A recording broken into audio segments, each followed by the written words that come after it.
I hear people say all the time, well, at least the seller got buyer's deposit, but honestly, that's not usually a win. Here's why.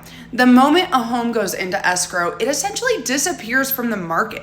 Buyers stop looking at it because they assume it's already sold. Then if that buyer cancels 2, 3 weeks, sometimes 4 weeks later, the home comes back on the market. Now it has more days on market, and the buyers start to wonder, why did it fall out of escrow? Is something wrong with that property? And whether there is actually a problem, it almost doesn't matter. The perception alone can hurt the seller.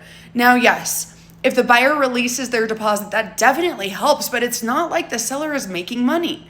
They've likely lost weeks of market exposure. They're still paying their mortgage, taxes, insurance, the utilities, and there's a good chance the buyer comes in expecting an even better deal because they know the home fell out of escrow. Without that deposit, the seller would have been in an even worse position. The deposit is theirs to help offset the seller's losses, not to make them whole.